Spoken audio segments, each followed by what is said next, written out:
3 months ago, Marcus Webb had been a reasonably successful starship mechanic working on the Europa station. Today, he was elbow-deep in an alien toilet that apparently digested waste using what he could only describe as angry lightning. And it was not going well. Primitive, Captain Velthorn had called him that morning. The avian captain looked like someone had crossbred a peacock with a self-help guru, all iridescent feathers and condescending head tilts. Your species barely understands the quantum foam, yet you claim to be sentient, adorable. Marcus had smiled, nodded, and quietly reminded himself that punching your boss was frowned upon in most galactic cultures. Probably. He hadn't checked.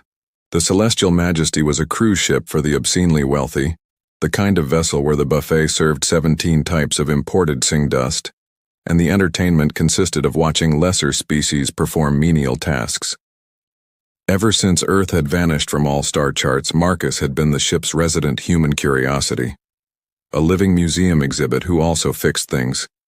He'd been trying to get home when it happened. One moment, Earth was on every navigation system. The next, nothing. Just empty space where his planet should have been. No debris field, no cosmic scar, just gone. The Galactic Council had declared humanity an endangered cultural footnote and moved on with their lives. Most of the aliens on board treated Marcus like he was some kind of particularly clever dog. They'd watch him use a wrench with the same fascination people reserved for dolphins using sponges. Never mind that half these morons couldn't figure out a simple mechanical lever without 3 committees and a prayer to their various deities. Marcus wiped his hands on a rag that was probably worth more than his entire education, and headed toward the crew quarters. The ship's intercom crackled and Velthorn's voice echoed through the corridors. Attention, passengers and crew. We have intercepted a distress signal from a primitive settlement under attack. How tragic. Let us observe a moment of silence for these lost souls who never achieved proper spaceflight. Marcus stopped walking.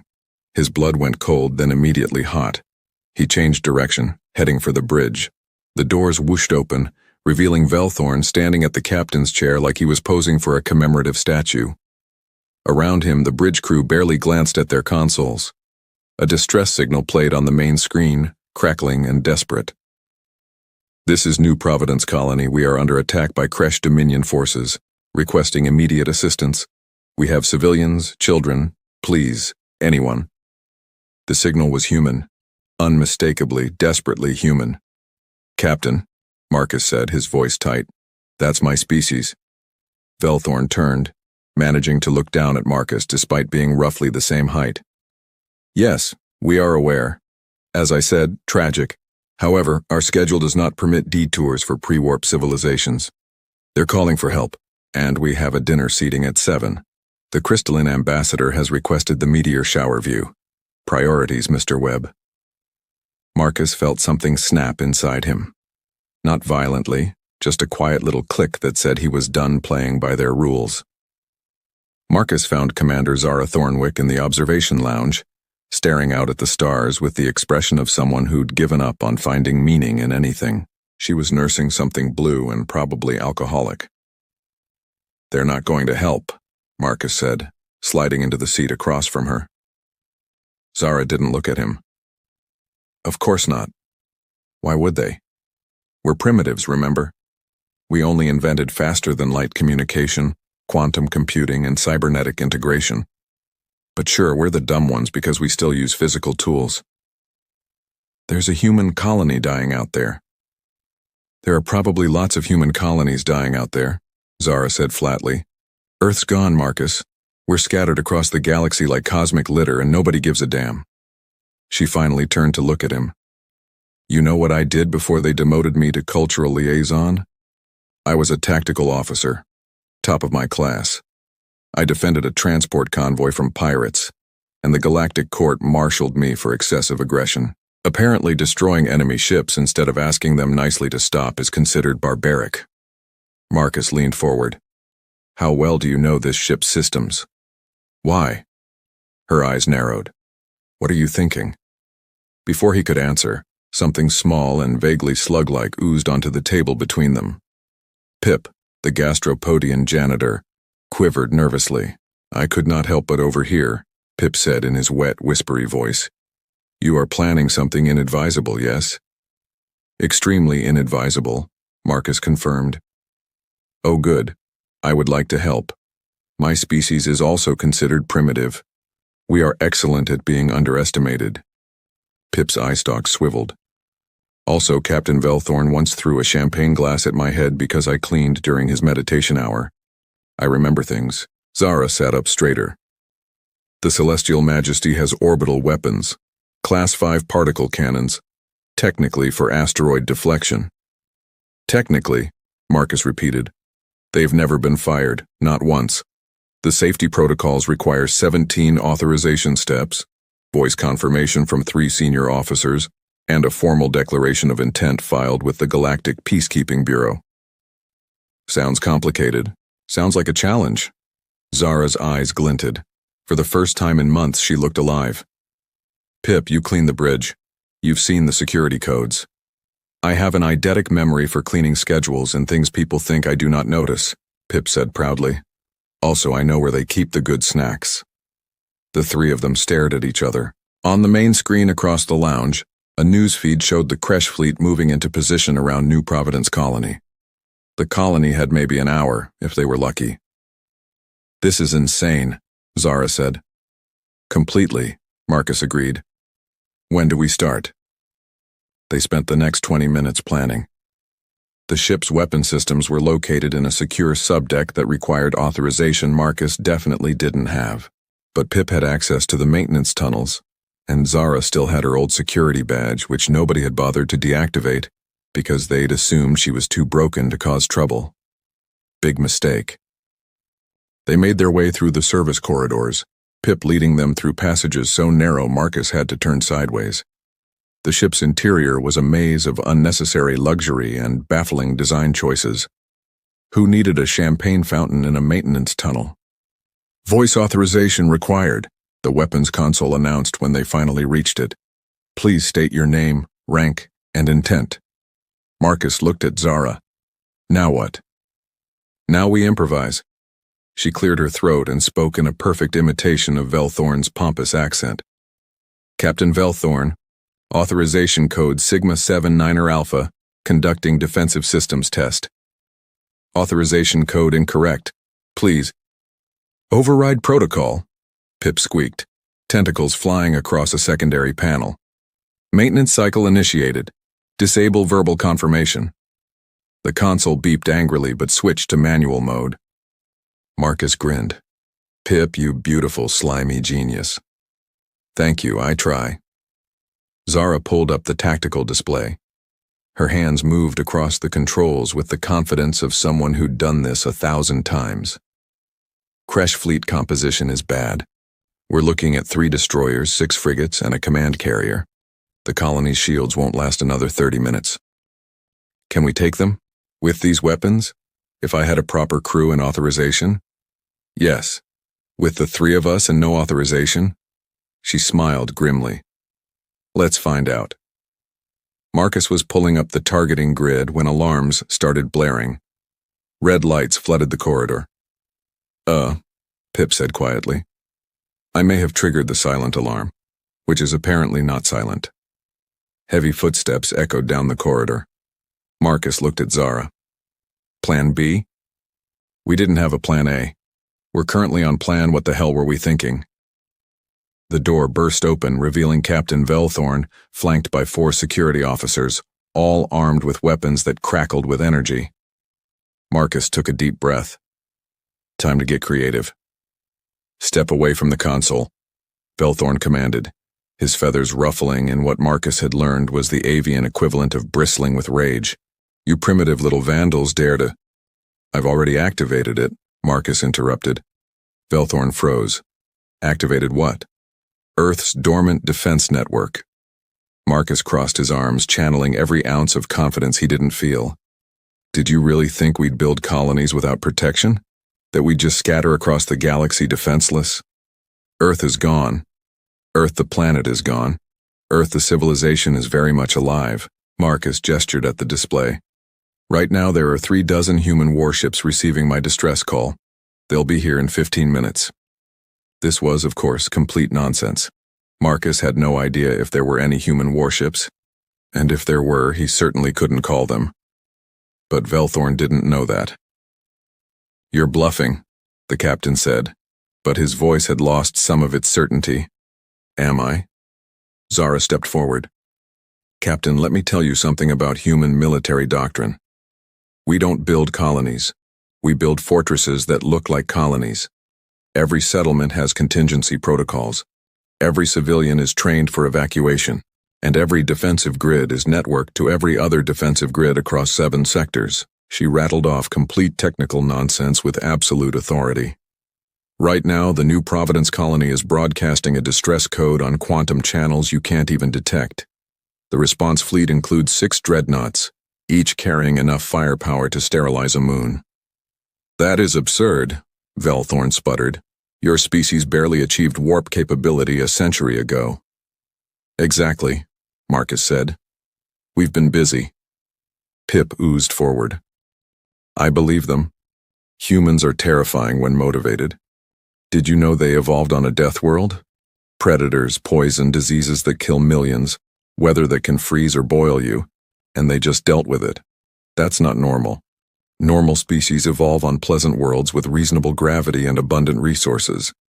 Humans decided to thrive anyway out of spite." One of the security officers, a reptilian species whose name Marcus could never pronounce, lowered his weapon slightly.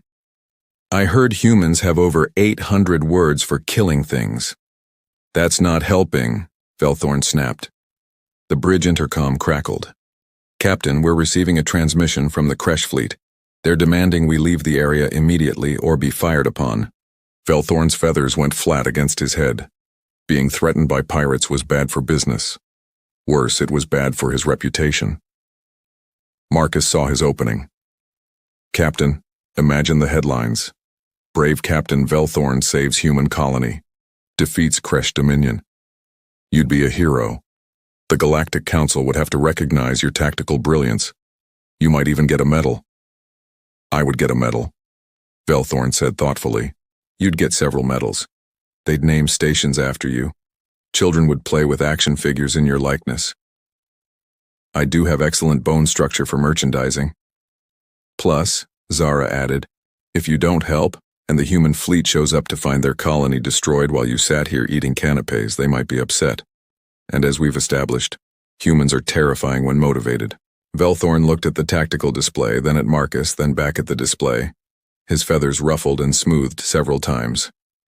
"1 warning shot.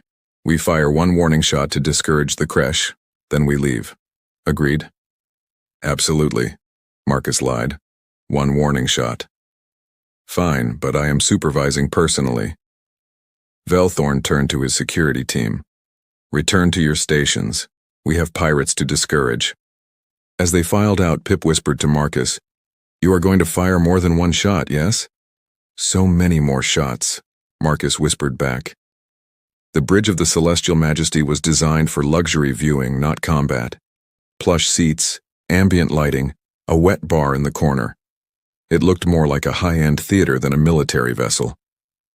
The crew scrambled to their stations, most of them looking confused. This ship hadn't seen combat in its 15-year service history. It had seen 3 weddings, 2 diplomatic galas, and 1 very unfortunate incident with a methane ambassador and an open flame. Marcus slid into the weapons console like he'd been born there. Zara took tactical. Pip hovered nearby, ready to override any system that got cold feet. "Targeting solutions locked," Zara said, her voice shifting into combat mode. "Kresh fleet is in formation around the colony. They're charging weapons." "Preparing warning shot," Velthorn announced from his captain's chair. "Target the largest vessel's forward shields. Something impressive, but not fatal." "Roger that, Captain," Marcus said. 1 impressive warning shot coming up." He aimed at the Kresh command carrier's shield generator and fired. The particle cannon lit up the view screen.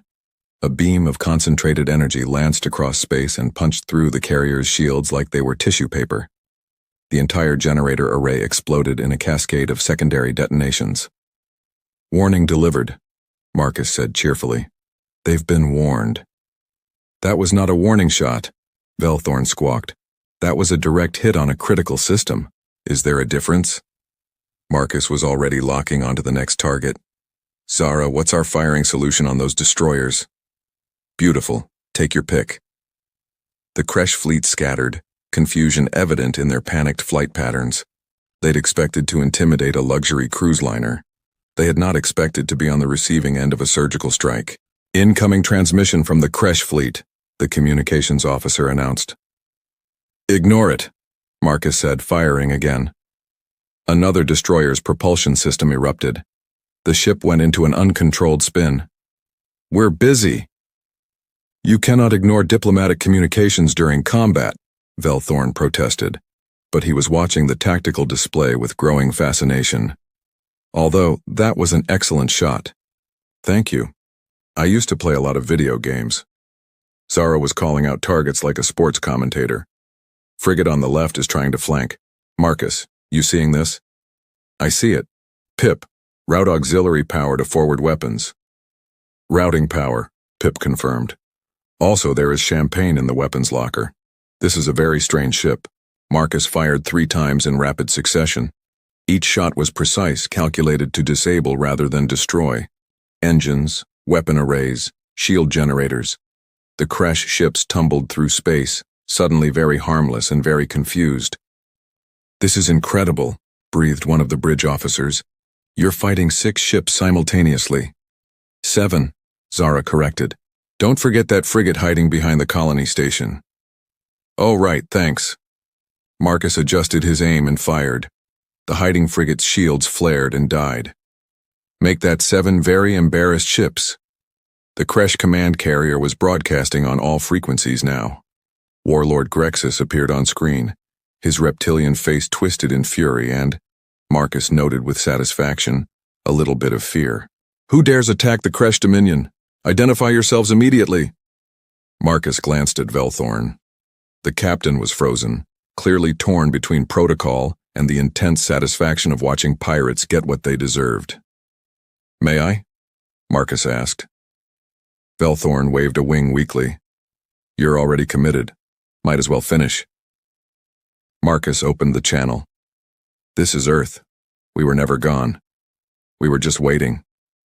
Earth is destroyed. You're bluffing. Am I? Because from where I'm sitting, your fleet is currently disabled, your shields are down, and you're about 30 seconds away from finding out what happens when you threaten human civilians. Want to test the theory? Grexus stared at him. In the background, alarms were blaring on the Kresh bridge. Someone was screaming about hull breaches. This isn't over, human. You're absolutely right, it's not over. It's already finished, you just haven't realized you lost yet. Marcus smiled pleasantly. Now, I'm going to count to 10. If you're still in this system by the time I reach 0, I'm going to stop aiming for your engines and start aiming for your life support. 1, 2, 3. The Kresh fleet jumped to hyperspace so fast they probably violated several physics laws. The bridge was silent for a long moment. Then someone started clapping. Then everyone was clapping. Even Velthorn was clapping, though he looked like he couldn't quite believe what had just happened. Status of New Providence colony? Zara asked. The sensors officer checked his display. Shields holding, no casualties, they're broadcasting thanks on all frequencies. He paused. Also asking who just saved them, and if Earth has returned. Marcus and Zara exchanged glances. Tell them, Marcus said quietly, that Earth never left. We've just been scattered, but we're still here. Velthorn stood from his captain's chair. He walked over to Marcus, his expression unreadable. Then, slowly, he extended one wing in what Marcus had learned was the avian gesture of respect. That, Velthorn said, was not primitive. No, Marcus agreed. It really wasn't. The celebration in the crew lounge was awkward, as celebrations go. Nobody was quite sure how to process what had just happened.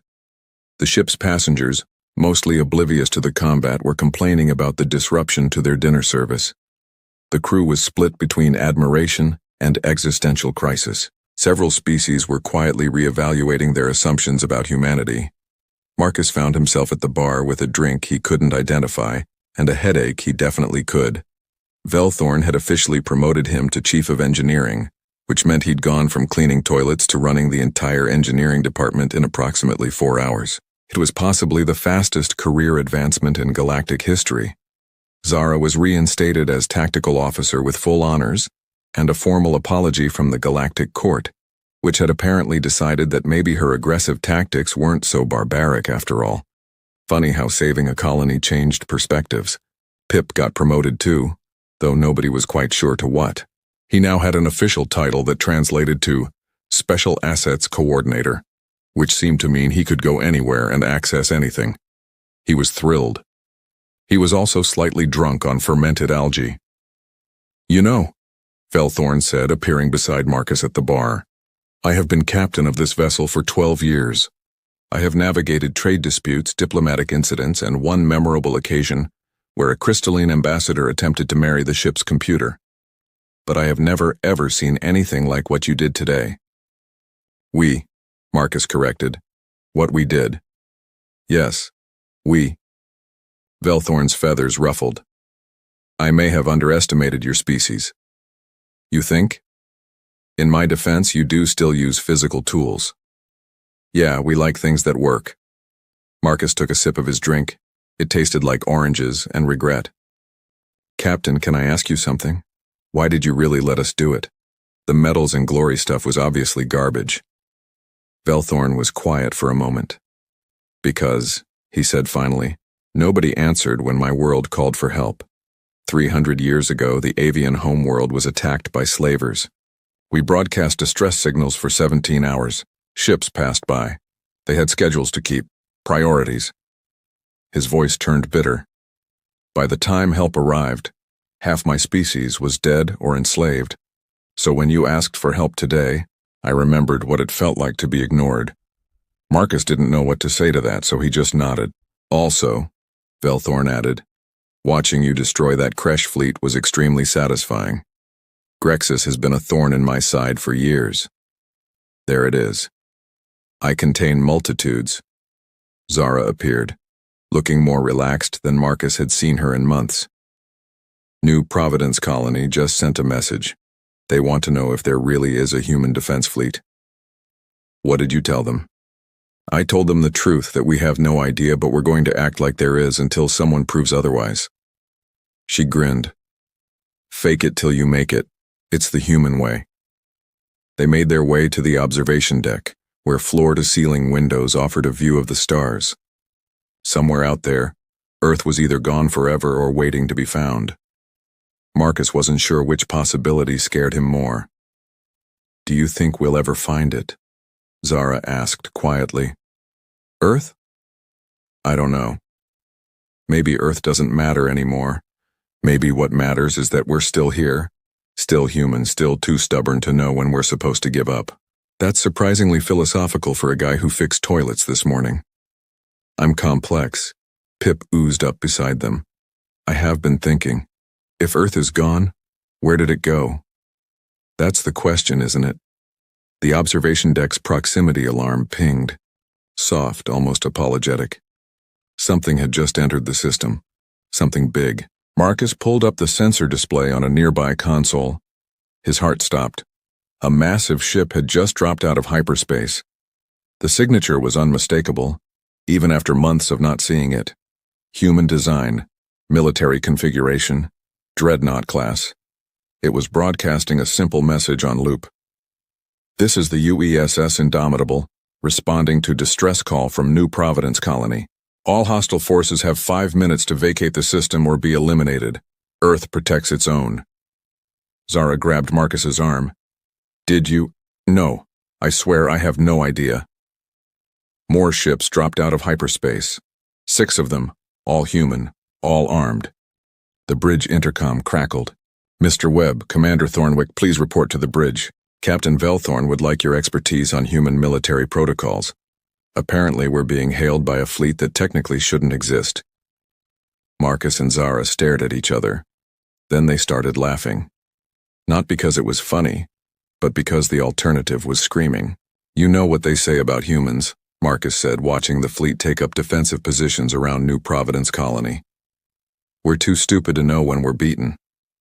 And too stubborn to stay down," Zara finished. On the view screen, more ships were arriving. Not dozens. Hundreds.